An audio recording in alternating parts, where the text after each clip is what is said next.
Hello, welcome to Northbeat. Right now, I'm at a culture camp just outside Carmacks, Yukon. This is the traditional territory of the Little Salmon Carmacks First Nation. And this week, it's hosting a group of high school students from the local high school. Later in the show, you'll hear more about what's happening at culture camp and why it's important. But first, the news.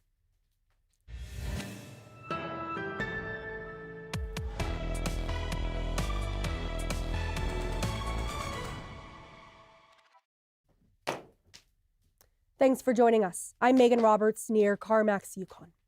The Northwest Territories Coroner Service has identified the Nunavut man who died in RCMP custody in Yellowknife last Thursday. 35-year-old George Ongutitaruk of Joe Haven was found unresponsive while in police custody.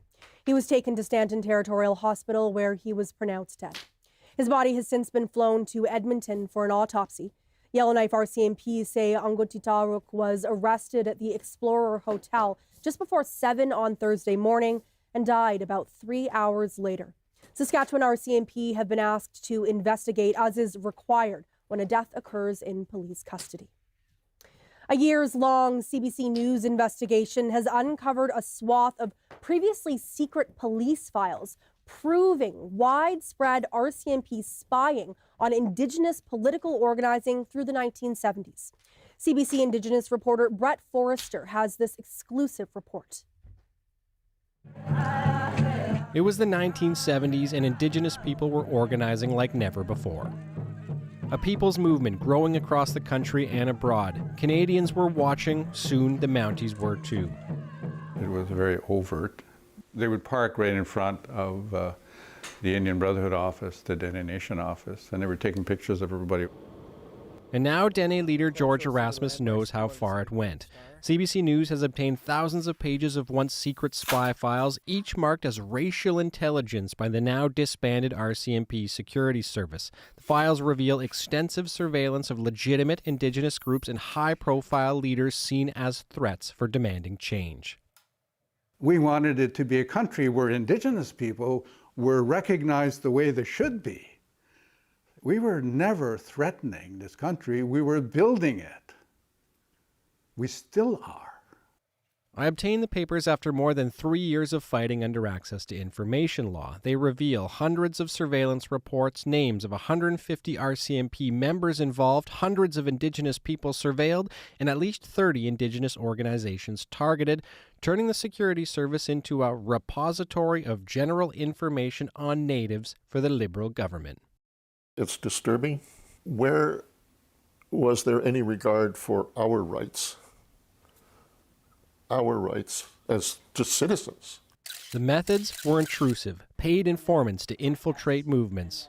It was strategic in two senses. One is that they could get valuable information about them, but two, it would sow the seeds of doubt and fracture movements from within. And now confirmation the Mounties wiretapped phones. Technical sources were used somewhat sparingly, so I was told by ex-Mounties. The fact that they're being used here suggests that I would think that it's a fairly high-profile target. This is a spy story, sure, but it's also a story of movements that proved too resilient to suppress. The RCMP has officially declined to comment on these historical operations. However, a spokesperson in an interview said the force has changed and takes repairing relationships with Indigenous communities seriously. Brett Forster, CBC News, Toronto. It's been nearly 2 decades since work began on the Nunavut land use plan, but it still hasn't been signed. As that process drags on, some Nunavummiut are nervous about the damage being done to their lands. Samuel Watt has that story. Nunavut is a resource-rich territory, holds many of Canada's 34 critical minerals, and there's a strong desire to capitalise on that.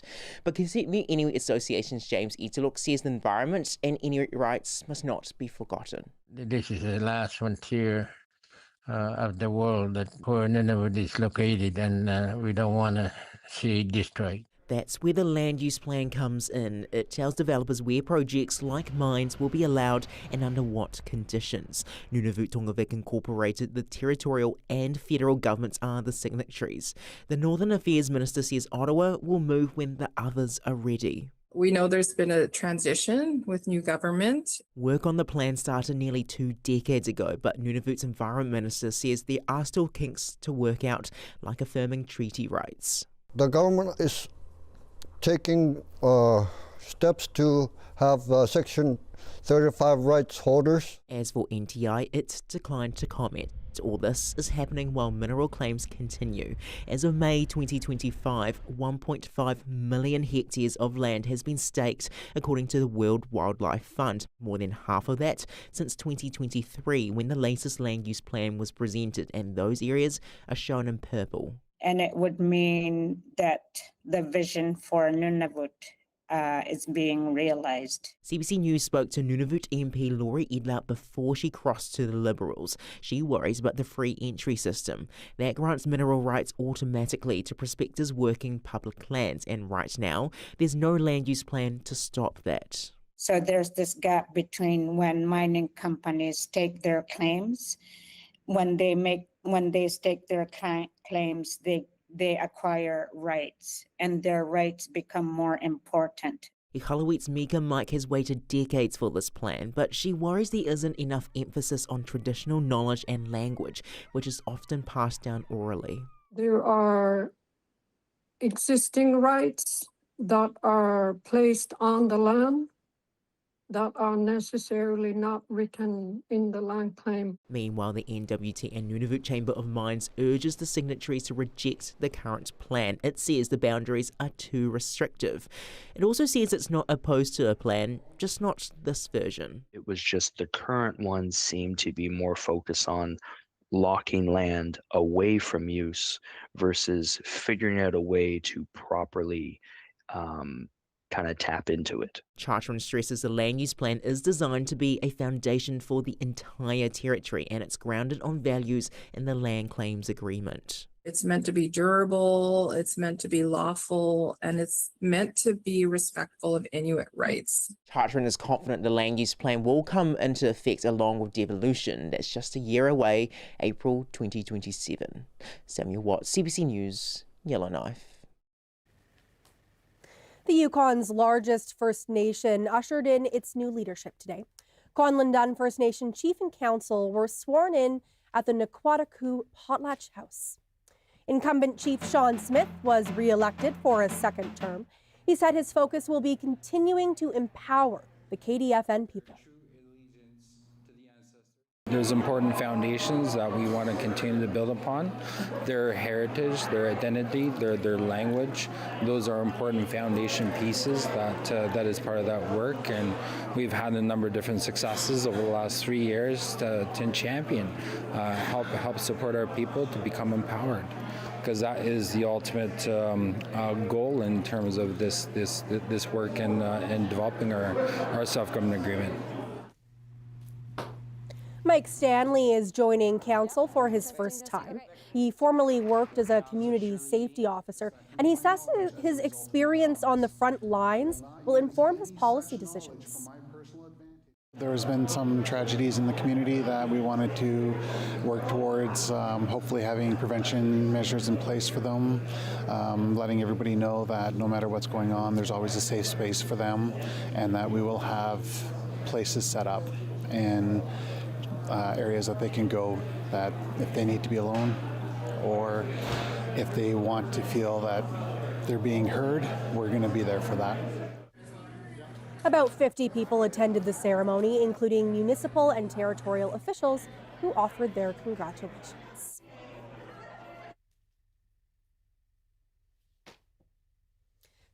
Staying in the Yukon, the territorial government has tabled legislation to repeal the Clean Energy Act. That act outlines the territory's emissions targets.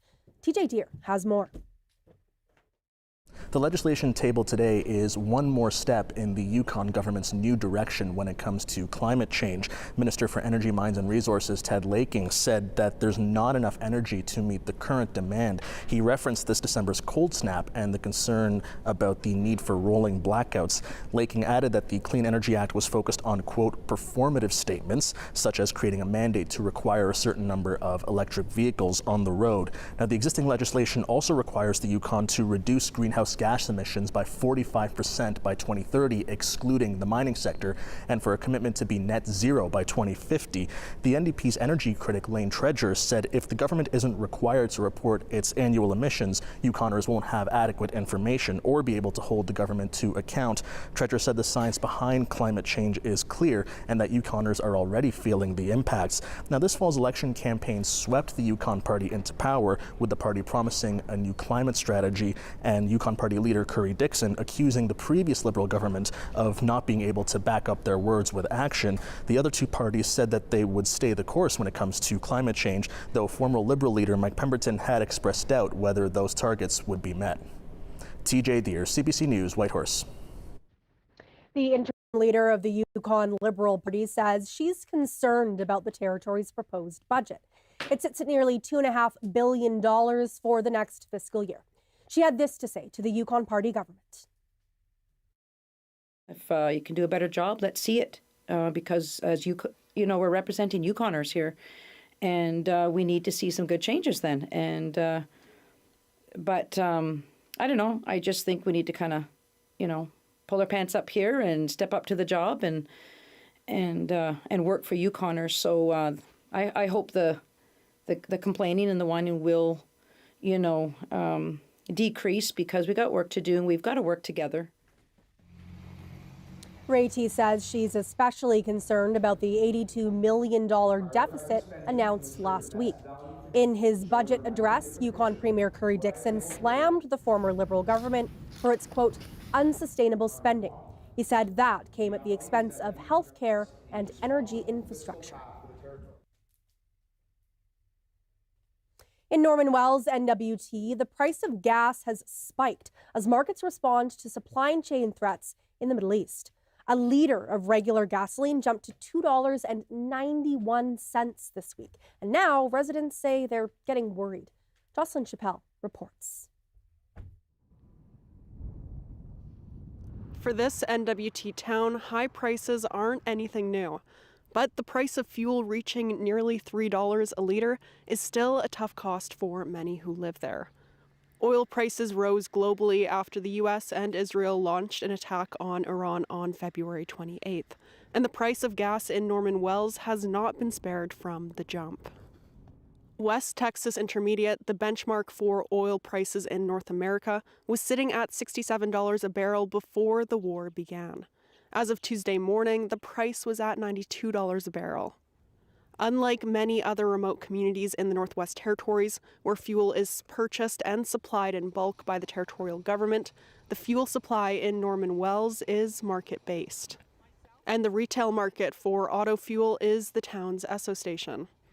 The manager says he has been facing some blame for high prices at the pump. And I'm not a corporation. I mean, we have a very strict budget that we have to adhere to. If it wasn't for other facets of our business, I don't even know if we'd be in business sometimes. McDonald says that he has to buy the fuel himself and is also subject to the cost increases. Cost is the cost, and that's just the way it is. Esso sells it for X amount of dollars. I have to sell it for X amount of dollars. I get a sheet, and that's what I sell it for, and that's just the end of it. There's nothing that can be done. Bob Greek is a town councillor in Norman Wells. He says the cost of living has skyrocketed since he moved there in 2012, and the rising cost of gas hasn't helped.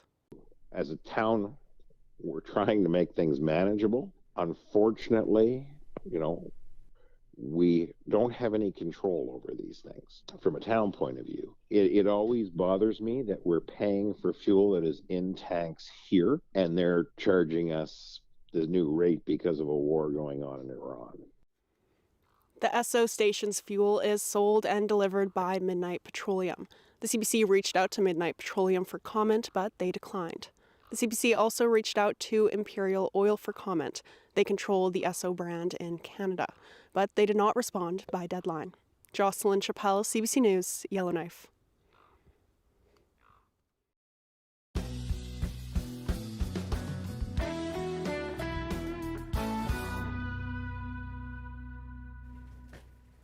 Welcome back. It's a chance to be outdoors, learn new skills, and teach others what you know. And it all happens right here at Culture Camp on Little Salmon Carmack's First Nation territory. 10 students from Tantalus School in Carmack's are here right now, honing their traditional skills and connecting with the land. Earlier, I spoke to their principal about this culture camp and what it means to the community.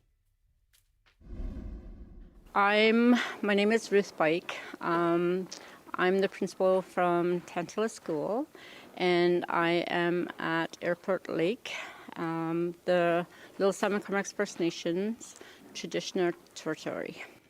Okay, so we're in this beautiful space, this beautiful culture camp, and we're here because kids are here from Tantalus School. Tell me about what the kids will be doing while they're at this space.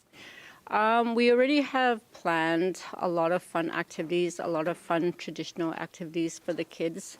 We'll be setting rabbit snares, which we had done yesterday. And we'll check our rabbit snares regularly. And we're hoping to set a night line for fish, and then so that way we can get some fish, cook it up, clean it, so the children could actually practice their traditional culture and also learn from one another how to cut fish, how to clean it, and cut rabbit and how to clean it. So the kids are learning from each other too, because some would have some skills and others would have others, so they can share. Yes, every family member have a different way of cleaning rabbit, cutting it, cooking it, and same with fish. Like that was something I had learned. I always thought there was one way of how we did things, but after going to one of my grandma's fish camp on my dad's side, I had noticed she had cut fish and cleaned fish differently and dried it differently. There was a slight change, and so I realized how much we still can learn from one another, and it's nice to see how every family does things differently. Yeah. Mm-hmm. Tell me what the kids' reactions are like when they get to come to this camp and learn skills, but also share them. Oh my gosh, I can't tell you how excited they were to go out on a trip like this. We started this 3 years ago.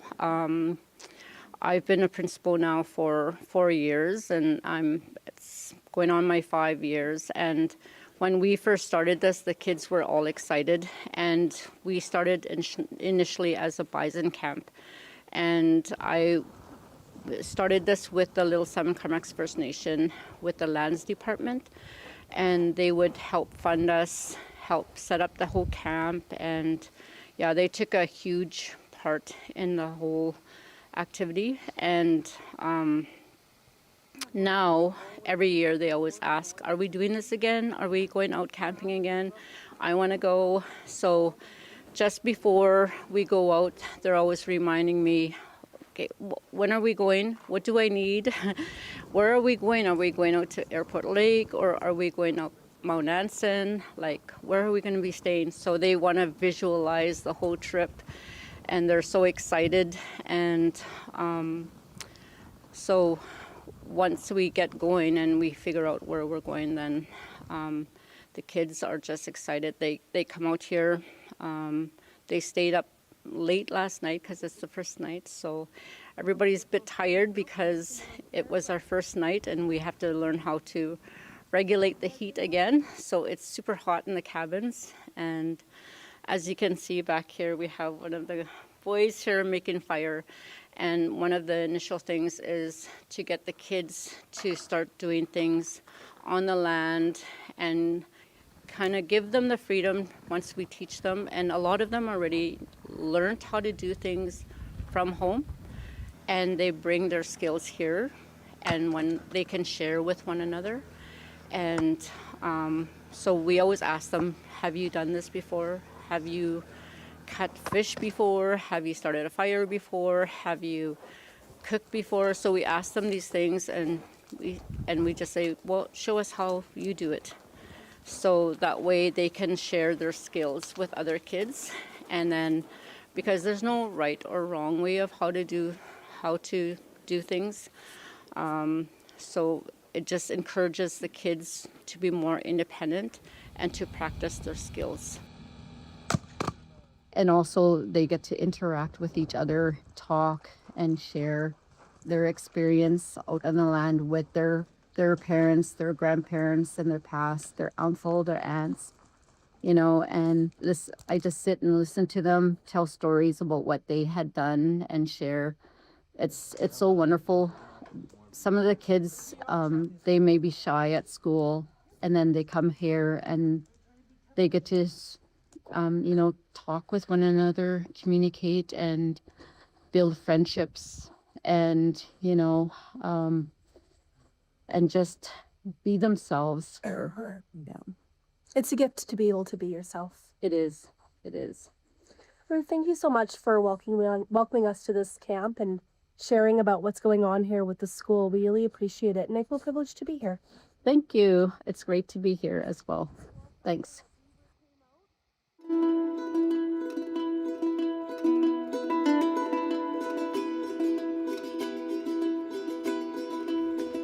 Today is World Tuberculosis Day, and in Iqaluit, community members are coming together to talk about eliminating the disease.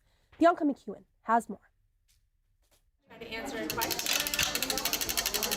On World Tuberculosis Day, Nunavut in Iqaluit are learning about the facts and myths of TB. It's all in an effort to learn more about how Nunavut can work together to eliminate it. That's also the theme of this year's event. Well, we can end TB by working together with communities and building strong partnerships. So it's just a message of hope that it is possible to eliminate TB. Dr. Ikwa Ajiman is Nunavut's Chief Public Health Officer. She says there are 5 TB cases so far this year, compared to 26 reported in the territory last year. That's down from 36 the year before. Ajiman says she wants Nunavut to know that when identified early, TB is easily treatable.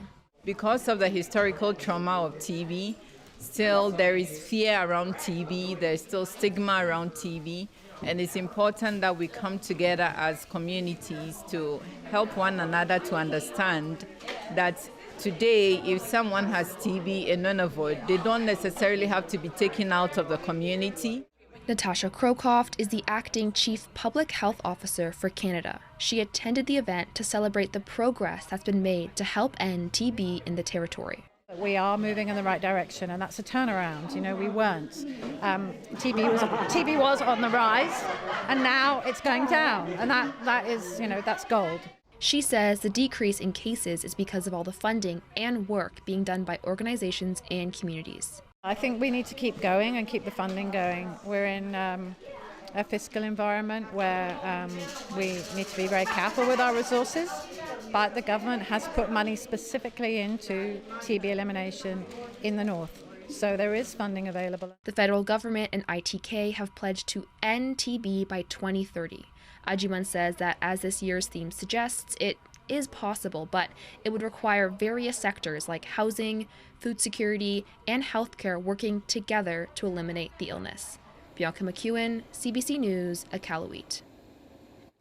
Inuit are gathering at 2 conferences this week in Ottawa. The first conference highlights language and culture.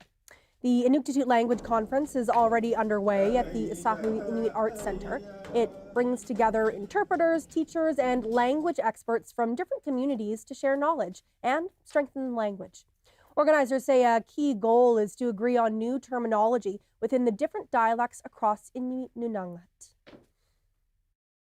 There are many areas of the internet that are quite new in today's society. So we are trying to create words and come to an understanding within the Inuit language to address such situations. Discussions also focus on sharing resources and improving how Inuktitut is taught and used across regions. Ilawuk says the work could help shape future learning materials. The Inuktitut Language Conference ends on Wednesday. Now, the second conference is the Content Creator Conference that follows later this week, with Inuit artists, performers, and content creators continuing that conversation on art and culture.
And that is Northbeat for tonight. For news anytime, go to cbc.ca/north.